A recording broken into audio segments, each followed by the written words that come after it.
আসসালামু আলাইকুম, সবাইকে অসংখ্য ধন্যবাদ। আশা করি সবাই ভালো আছো। ষষ্ঠ শ্রেণীর অনুশীলনী 5 সমীকরণ নির্ণয়। এটা অনেকে আমরা এটা এই সাবজেক্টটা সহজ, বাট আমাদেরকে যে কাজটা করতে হবে সিস্টেমে অঙ্কগুলো করতে হবে। আমি তোমাদের সাথে আজকে টোটাল 5টা অঙ্ক শেয়ার করব। আশা করি এই 5টা অঙ্ক মনোযোগ দিয়ে শুনলে তোমরা কিন্তু অনেক দূর এগিয়ে যাবে ইনশাআল্লাহ। চলো আমরা প্রথম অঙ্কটা করি। প্রথমে যে কাজটা করতে হবে সেটা হলো আমাদেরকে পক্ষান্তর করতে হবে। পক্ষান্তর মানে কি, এই যে -3 আছে, -3 যদি আমি পক্ষান্তর করি মানে সমান চিহ্নের পাশে নিই, তাহলে কী হবে, এটা হবে +3। তো সুতরাং x সমান কত, 12। নির্ণয় সমাধান 12।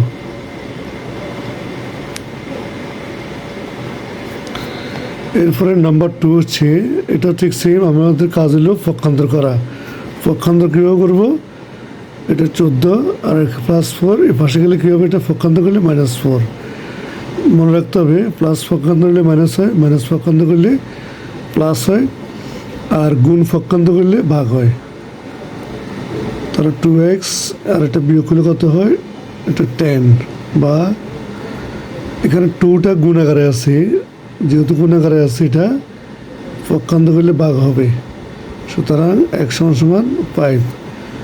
নির্ণয় সমাধান, নির্ণয় সমাধান কত, 5। এবার আসুন নাম্বার 3। নাম্বার 3 এটা একটু ব্যতিক্রম। আমাদেরকে যে কাজটা করতে হবে, পক্ষান্তর করতে হবে। প্রথমে 3x, এই যে 2xটা পাশে নিয়ে আসলে কী হবে, মাইনাস হবে। কেন, 2x এর সামনে কোনো চিহ্ন নাই। যদি কোনো চিহ্ন না থাকে তাহলে কিন্তু প্লাস চিহ্ন আছে। তো এটা হবে -2x, এরপর 10 + 5 পক্ষান্তর করলে কী হবে, -5। বা এখানে x কয়টা, 3টা, এখানে 2x কয়টা, 2টা। 3টা থেকে 2টা গেলে আর থাকে একটা। 10 থেকে 5 বিয়োগ করলে কত, 5। সুতরাং x সমান 5। নির্ণয় সমাধান 5।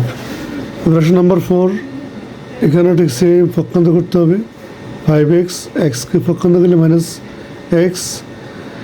এরপর কত, 18 + 6 পক্ষান্তর করলে -6। এখানে x কয়টা, 5টা, এখানে কয়টা, একটা। বিয়োগ করলে থেকে 4টা। 18 থেকে 6 বিয়োগ করলে কত হয়, 12। এখন দেখো x এর সাথে কিন্তু 4টা কি আছে, গুণ আকারে আছে। তো আমি শুরুতে বলছি, গুণ যদি পক্ষান্তর হয় তখন এটা ভাগ হবে। x সমান 3। নির্ণয় সমাধান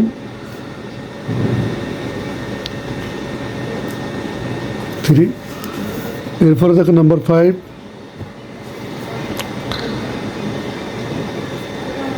5টা কিন্তু গুণ আকারে আছে। শুরুতে বলছি গুণ যদি পক্ষান্তর তখন কী হবে, ভাগ হবে। x সমান 3। নির্ণয় সমাধান 3।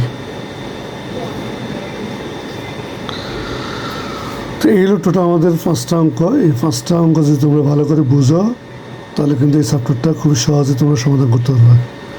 Thank you very much. সবাই ভালো থাকবে। আসসালামু আলাইকুম।